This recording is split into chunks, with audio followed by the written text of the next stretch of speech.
Sorry guys, थोड़ा system ही crash हो गया था पूरा, सो बाद में रिकॉर्ड कर रहा हूँ। ग्रोथ प्लान देखो क्या हो रहा है साहब, ग्रोथ प्लान का डिस्कशन कर रहे थे हम लोग।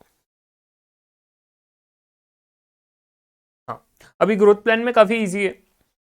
ग्रोथ प्लान में हम लोगों को डायरेक्टली क्या करना है, 10,000 यूनिट्स है उसके पास, 10,000 यूनिट्स को रियलाइज कराएगा, रिडेम्पशन होगा at 82.07, but 82.07 is what your redemption actually NAV, but उसमें से एसटीटी जाएगा 0.2%, सो 99.8% आएगा net redemption price, net of STT, redemption price net of STT. ठीक है, सो सबसे पहले तो redemption price net of STT ले लो।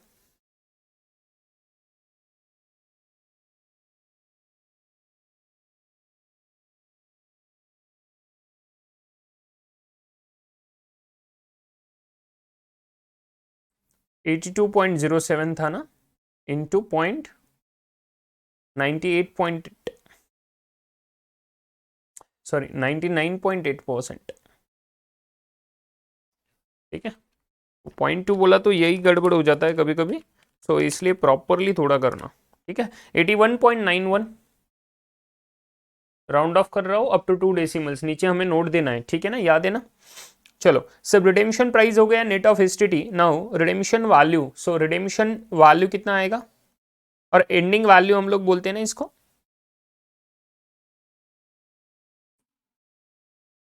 सॉरी एंडिंग वैल्यू नहीं बोलते, हाँ इधर बोल भी सकते हैं, क्योंकि साहब सिंपल है, रिडेम्पशन वैल्यू मेरा एंडिंग वैल्यू क्यों बनेगा, क्योंकि लॉन्ग टर्म कैपिटल गेन पे कोई टैक्स नहीं है, और यहाँ पे कोई शॉर्ट टर्म कैपिटल गेन नहीं आएगा, क्योंकि साहब यहाँ पे कोई बोनस इशू नहीं, ना ही डिविडेंड री इन्वेस्टमेंट है। गेटिंग माई पॉइंट, यस और नो। एंड वो लोग बोले कि एलटीसीजी पे कोई भी इनकम टैक्स नहीं है, एग्जेम्प्ट है पूरा की पूरा, so that is why my redemption value will become the ending value, since, तो प्रॉपरली लिखो, since there is no tax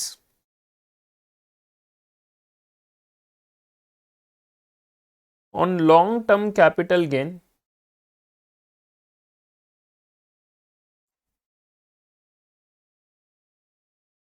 the redemption value is the redemption value net of STT is the ending value। ठीक है, सो ending value कितना होएगा,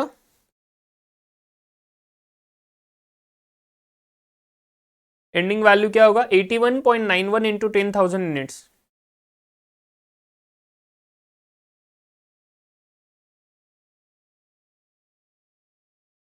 क्या हो रहा है साहब,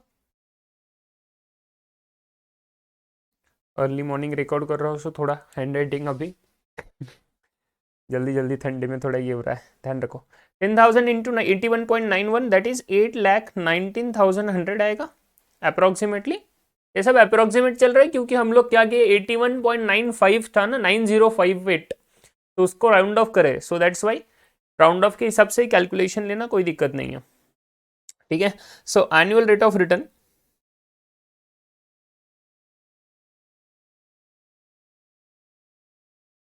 annual rate of return, ending value 819,100 minus 1 lakh divided by 1 lakh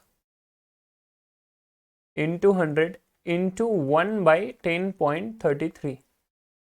अभी सर अगर इनके इन्वेस्टमेंट के डेट्स अलग होते हैं, रिडेम्पशन का डेट अलग होता, तो ऑब्वियस है साहब हम लोग वो वैसे पीरियड कंसीडर करते, इन्वेस्टमेंट का वैल्यू अलग होता तो वो इस हिसाब से सर यहाँ पे लेते। गेटिंग माई पॉइंट, सो इसका परसेंटेज कितना बनता है देखो, 719,100 divided by 1 lakh, 7.719% divided by 10.33, so ये बनेगा 69.61% approximately up to 2 decimals. Getting my point, ठीक है। चलो नोट्स, नोट्स देना काफी जरूरी है, ये एग्जाम में भी देना जरूरी है। सबसे पहले ऑल द कैलकुलेशंस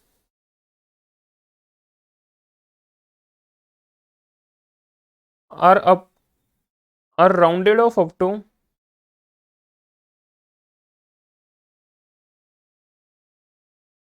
2 डेसिमल्स। ठीक है, second calculation, holding period of less than 12 months is short term capital asset.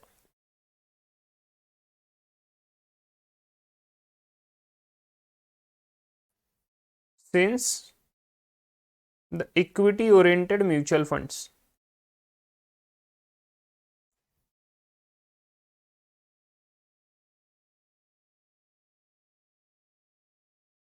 as per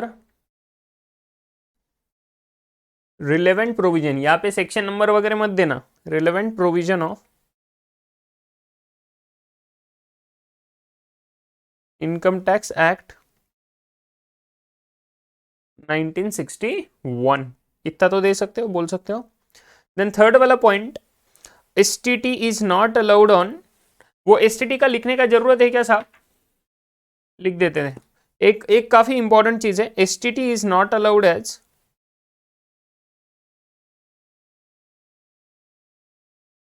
deduction while computing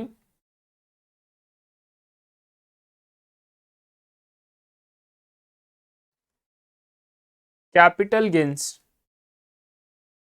capital gains का कैलकुलेशन करते समय एसटीडी को एज ए डिडक्शन करके अलाउ नहीं होता है. एंड उसके बाद में एक वो ऊपर लिखा हुआ था एनीवेज बोनस शेयर्स का, बट फिर भी लिख लेते हैं, cost of acquisition of bonus shares is nil as per income tax act.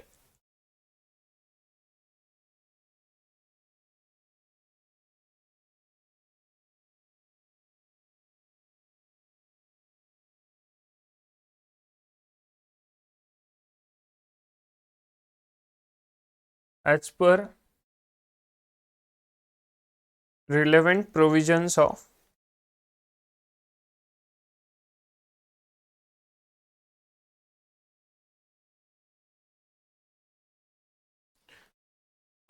That's it. ठीक है, सो इस हिसाब से हमारा ये कैलकुलेशन हो गया. I hope you guys are absolutely clear with this. समझ रहे हैं? 69.61%, 71.89% था, एंड इसके पहले 67.84%. These are the final numbers. And ये नोट्स काफी इंपॉर्टेंट है, so please do not miss this.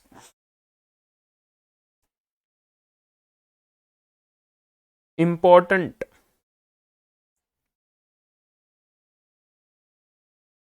to be written in exam answer as well. तो जब मैं सिर्फ सेल्फ नोट बोलता हूँ वही आपने एग्जाम में नहीं इंक्लूड करना होता है, बट ये वाला नोट आपने एग्जाम में इंक्लूड करना है. सो काफी इंपॉर्टेंट है, इसलिए स्पेसिफिकली बोल रहा हूँ. ठीक है क्या? Are you guys clear? I hope आप लोगों को एकदम अच्छे से समझ गए. ठीक है, अभी मैं इसी का एग्जैक्टली सेम इलस्ट्रेशन जो है ना वो आपको तुरंत होमवर्क करके दे रहा हूं, सो ध्यान देना.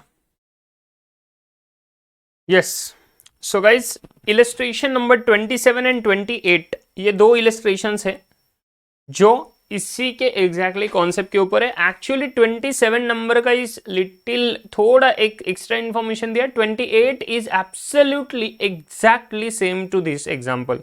सो इसी को मैं, नंबर्स भी चेंज नहीं है actually. Illustration number 28 is nothing but this example. मुझे लगा नंबर्स वगैरह कुछ चेंज रहेंगे तो ठीक है, बट दिस एग्जांपल जहाँ से लिया हुआ था ना मैंने, वही सोर्स है भैया इलस्ट्रेशन नंबर 28 का. सो मैं इस एग्जांपल को ही इलस्ट्रेशन नंबर 28 बोल देता हूँ. ठीक है, तो इलस्ट्रेशन 28 करके उसका रेफरेंस आप लोग प्लीज दे देना. ठीक है, और अगर कोई बोलता है कि मुझे एज ए इलस्ट्रेशन करके फिर से इसी को सॉल्व करना है, तो भाई तुम फिर महान हो, काफ़ी अच्छे लोग हो, करना फिर से सॉल्व, सो दैट आपका अगेन प्रैक्टिस हो जाएगा. ठीक है, but illustration number 27 is the homework. मैं बस एकदम शॉर्ट में डिस्कस कर रहा हूँ, एग्जैक्ट सेम क्वेश्चन है, ज़्यादा कुछ नहीं है इसमें. ठीक है, चलो देखो फटाफट इलस्ट्रेशन नंबर 27 मेरे पास. Gargi Limited has promoted an open-ended equity-oriented scheme in 2004 with two plans. दो plans है, dividend reinvestment plan and bonus plan. बाकी देखो कुछ भी नहीं यार, इसमें तो growth plan भी नहीं है. growth plan में सर वैसे होता भी क्या है ना, काफ़ी easy है. So bonus plan and dividend reinvestment plan. Face value दिया हुआ है यूनिट्स का 10 रुपये, वही था. P and Q invested 5 lakh each, दोनों ने 5-5 लाख रुपए लगाए हैं on 1st of April 2006 respectively in plan X and plan Y. X वाला प्लान जो है वो डिविडेंड इन्वेस्टमेंट प्लान है and bonus plan plan Y है। द एनएवी कितना था, प्लान एक्स का था 42.18 एंड पी का था when the NAV was 42.18 for the plan X and rupees 35.02 for plan Y। ये P वाला इग्नोर कर देना, क्या है P and Q both redeem their units। P and Q क्या बोल रहे हैं, okay P and Q P ने कहाँ पे इन्वेस्ट करा था भैया, P ने X में करा है एंड Q ने Y में करा हुआ है, ठीक है। तो ये P वाला जो है ना ये हटा दो बस, ठीक है, वो प्रिंटिंग मिस्टेक रहेगा कुछ। So NAV was 42.18 for plan X and उसके बाद में 35.02 for plan Y। P and Q both redeem their units on 31st of March 2013, दोनों ने एक ही दिन पे रिडेम्पशन किया, सो वहां पर भी दिक्कत नहीं है। डिविडेंड बोनस डिक्लेयर किया हुआ दे चुके हैं। इन्वेस्टमेंट करा है 1st of April 2006 को 15th September 2006, उसके बाद में दे चुके हैं up to 31st March 2013 and 1st of April 2006 का इन लोगों ने NAV दे चुके हैं 42.18 एंड 35.02। सो उस हिसाब से unit to calculate the number of units, getting my point. अभी सिर्फ यही चेंज आएगा, नंबर ऑफ यूनिट्स यहाँ पे जो कैलकुलेशन होंगे that will be based upon this NAV। हमने वहां पे फेस वैल्यू के बेस पे लिया था ऊपर वाले क्वेश्चन में, एग्जांपल में, इलस्ट्रेशन 28 में।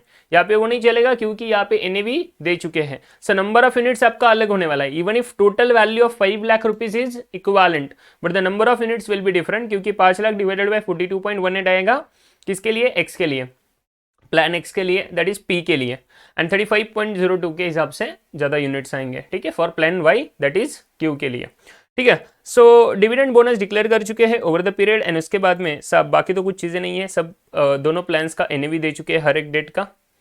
And you are required to calculate the annual rate of return for PQ taking into consideration कुछ इन्फॉर्मेशन। STT 2% है, यहाँ पे 0.2% नहीं है, ऊपर के इसमें 0.2% था, यहाँ पे 2% है, तो 98% के बेस पे कैलकुलेशन होने वाला है। Liability for capital gains, long term capital gain again exempt, STCG 10% ही दिया हुआ है प्लस एजुकेशन सेस। ऊपर वाले एग्जाम्पल में illustration 28 for example, that is what your education cess was ignored, but यहाँ पे एजुकेशन सेस 3% दिया हुआ है, कुछ नहीं है, जैसे ही टैक्स बनेगा उसके ऊपर 3% का एजुकेशन सेस आप लोगों को लगाना पड़ेगा, बाकी कुछ एडिशनल इंफॉर्मेशन यहाँ पे नहीं है। सो गाइज दो चीजें नहीं है major, one is your this NAV, so number of units का बेसिक कैलकुलेशन पहले वाला इन्वेस्टमेंट का, and after that this STT 2%। Numbers तो अलग है बट कॉन्सेप्ट वाइज सिर्फ दो ही चीजें नहीं है, एक है वो NAV का number of unit, that is the major thing, and the next thing is education cess आपको ऐड करना है। बाकी यहाँ पे ग्रोथ प्लान नहीं है तो और काफी छोटा हो जाएगा एग्जाम्पल, बाकी dividend bonus ratio all together same, so ज्यादा दिक्कत नहीं आने वाला। Are you getting my point? So ये वाला क्वेश्चन आप लोग होमवर्क करोगे, ना ही मुझे इसको सॉल्व करने की जरूरत है, you can just let me know if you face any queries and then उस हिसाब से हम लोग आगे बढ़ेंगे। Are you guys getting? मैं इसके आंसर्स आपको बता दूं, सो आंसर्स आप लोगों के मैच होंगे या नहीं वो चेक कर लेना एक बार, मैं डायरेक्ट आंसर्स बोल रहा हूँ फाइनल वाले, ठीक है। सो प्लान एक्स जो मिस्टर पी का आएगा, मैं कुछ कुछ नंबर बता दूंगा इसमें से कैलकुलेशन वाले जो इंपॉर्टेंट रहेंगे वो। तो नंबर ऑफ यूनिट्स परचेस कितना बनता है इसका,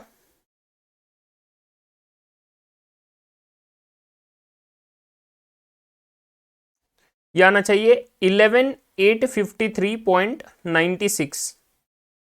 तो आपको ध्यान में आ जाएगा आपकी गलती कहाँ पे हुई अगर ये नंबर्स मैच नहीं हुए तो, ठीक है। सो फाइनल यूनिट्स कितने आएंगे 28 फरवरी 2012 को,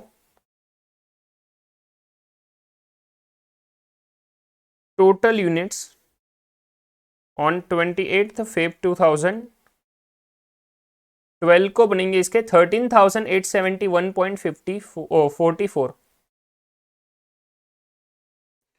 ठीक है।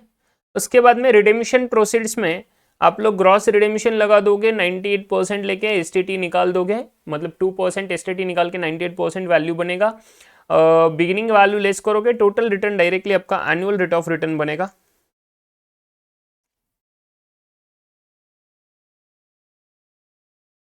5.17%।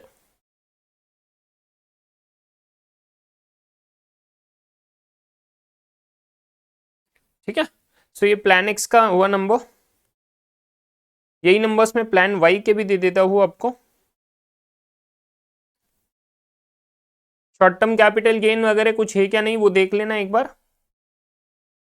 यहाँ पे कुछ है नहीं, सभी के सभी यूनिट्स मोर देन 12 मंथ्स है, तो इस वजह से दिक्कत नहीं आएगा। चेक इट आउट, इन लोगों ने रिडीम करा है 31 मार्च 2013 को, एंड लास्ट वाला बोनस एंड डिविडेंड री इन्वेस्टमेंट दोनों 28 फेब को था। सो इसके बीच में लास्ट डेट तक मोर देन 12 मंथ्स हो जाते हैं। सो इसका period of holding in last वाले का भी मोर देन 12 मंथ्स आने वाला है। सो इसलिए शॉर्ट टर्म कैपिटल गेन कुछ आने ही नहीं वाला सर। यहाँ पे 10% और एजुकेशन से ये भी दिमाग से झंझट मिट गई साहब, कुछ है ही नहीं क्वेश्चन में, ठीक है। एंड एलटीसीजी तो पूरा एग्जाम्प्ट है। अभी इसके बाद में मुझे सॉल्व करने की जरूरत नहीं पड़नी चाहिए आपको, इवन क्वेरीज भी नहीं आने चाहिए, बट अगर आ भी गए तो भैया कोई दिक्कत नहीं है, प्लीज पूछ लेना। नंबर ऑफ यूनिट्स इसके बनने वाले हैं 14277.56। आफ्टर दैट इसका total units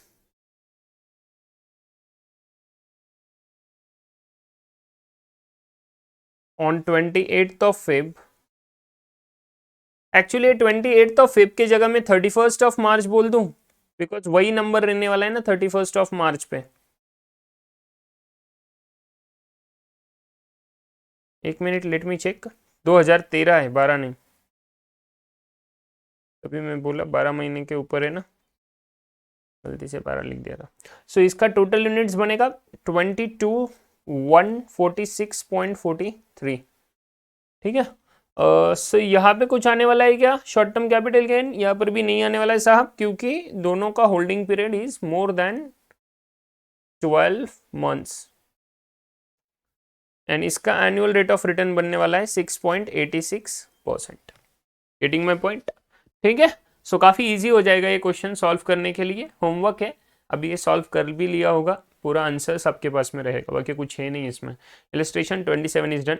so I think guys this is sufficient for the time being, क्योंकि ये पर्टिकुलर कॉन्सेप्ट के ऊपर इतने ही इलस्ट्रेशंस थे, 27 एंड 28। सो 28 वाला एग्जाम्पल के थ्रू कवर हो गया, एंड 27 ये है। इसके अलावा क्या पूछ सकते हैं मैं आपको बता दिया कि साहब ये लोग स्टार्टिंग का इन्वेस्टमेंट का डेट कुछ अलग दे सकते हैं, जैसे यहाँ पे दोनों क्वेश्चंस में इन लोगों ने सेम दिया है। जो भी बंदे हैं, पहले 3 लोग थे, अभी 2 लोग हैं, ठीक है, ज़्यादा कुछ फर्क नहीं पड़ेगा। इनिशियल इन्वेस्टमेंट का डेट अलग दे सकते हैं, रिडेम्पशन का डेट दोनों का अलग दे सकते हैं, डिविडेंड बोनस में कुछ अलग कर सकते हैं, नंबर्स वगैरह गेम खेल सकते हैं। जैसे ऊपर के क्वेश्चन में पहले एग्जाम्पल में इन लोगों ने एनएवी दिया हुआ नहीं था ओपनिंग इन्वेस्टमेंट का, तो हम लोग फेस वैल्यू लिए थे क्योंकि वो इनिशियल पब्लिक ऑफर का क्वेश्चन था। यहाँ पे वैसा नहीं है, यहाँ पे इन्वेस्टमेंट डेट दिया और उसका एनएवी भी दिया, फेस वैल्यू से अलग है, तो एनएवी के नंबर के बेसिस पे नंबर ऑफ यूनिट्स लेने हैं। ये 2 ही वेरिएशन हो सकते हैं और कुछ नहीं हो सकता इस रिगार्डिंग, ठीक है।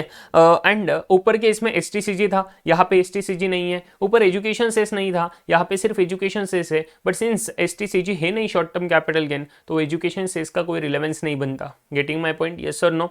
बट सर अगर एजुकेशन सेस भी ले ले तो कुछ नहीं करना है, जो एसटीसीजी आएगा 3% टोटल टैक्स पे लगा देना है, एंड दैट्स वाई वो उतना टैक्स का एडिशनल 3% का अमाउंट कम हो जाएगा रिडेम्पशन वैल्यू से। Getting my point? इसके अलावा कुछ है नहीं साहब इस पर्टिकुलर टाइप ऑफ क्वेश्चंस में, so don't worry about it. कोई अलग प्लान्स ले ले ये लोग, dividend pay out plan in लोगों ने दे दिया, तो पे आउट प्लान में तो कैश आने वाला है, सो उसकी भी कोई चिंता नहीं है। Getting my point? Number of units उतने ही रहेंगे, एडिशनल सिर्फ कैश का वैल्यू वो लोग ऐड कर देंगे रिटर्न्स में, समझ रहे हो? Total value, ending value minus beginning value जो करते हैं, सो उसमें नंबर ऑफ यूनिट्स उतना ही रहेगा अगर डिविडेंड पे आउट प्लान है। But during the period, during the investment period, इन लोगों को जितना कैश में डिविडेंड पे आउट हुआ उसको भी ऐड करना पड़ेगा as a income. So divided by beginning value लेंगे, investment value into 100 divided by into 1 by this one, ठीक है। सो सिंपल एवरेज के बेसिस पे क्वेश्चंस बनेंगे, डोंट वरी अबाउट इट। अगर कभी स्पेसिफिकली बोल भी दिए, कभी बोलेंगे नहीं ये लोग 99.999999 अप टू इन्फिनिटी परसेंटेज, वो 0.00000 up to infinity and last वाला 1%, मुझे वो प्रोबेबिलिटी रखना पड़ता है, सही है ना? हाँ, क्योंकि मैं भी भगवान नहीं हूँ, समझ गए? सो उस हिसाब से मैंने बोलना है। कंपाउंड तो आएगा ही नहीं, कंपाउंडेड एवरेज। सो आप लोग सिर्फ सिंपल एवरेज के बेसिस पे into 1 by divided by total period करना, और वो पीरियड अच्छे से कैलकुलेट करना, कुछ गड़बड़ मत करना, नहीं तो गड़बड़ हो जाएगा, आपका पूरा की पूरा मेहनत वेस्ट चला जाएगा, ठीक है। 8 मार्क का क्वेश्चन बन सकता है ये वाला, अगर 3 प्लान्स आ गए तो, ठीक है। सो काफ़ी अच्छे से आपको मार्क्स मिल जाएंगे। I hope you guys are clear. So मैं यहीं पे रुकता हूँ इस पर्टिकुलर कॉन्सेप्ट को लेके, एंड अभी हमारे पूरे के पूरे कॉन्सेप्ट्स इस चैप्टर के डिस्कस हो चुके हैं। So we are just need to solve now questions, and full सिर्फ क्वेश्चंस के बेसिस पे जाएंगे, जो हमने फार्मास मेजर वगैरह किया था लास्ट इसमें। सो वो भी काफ़ी इंपॉर्टेंट है, उसके बेसिस पे भी क्वेश्चंस है, तो वो परफॉर्मेंस इवैल्यूएशन के काफ़ी सारे अच्छे अच्छे क्वेश्चंस हम लोग कर लेंगे। अच्छे कुछ नहीं है उसमें, सभी अभी ईजी लगेंगे आपको, ठीक है। सिर्फ याद रखना है अच्छे से कैसे है कॉन्सेप्ट को समझ के। I hope you guys are clear, अच्छे से ध्यान में आ गया होगा। अगर कुछ क्वेरीज है, कुछ इश्यूज है, तो guys please let me know. Take care of yourself, अच्छे से ध्यान रखना अपना खुद का, अपने फैमिली का। Be positive, be confident. मिलेंगे नेक्स्ट लेक्चर में, तब तक के लिए गुड बाय।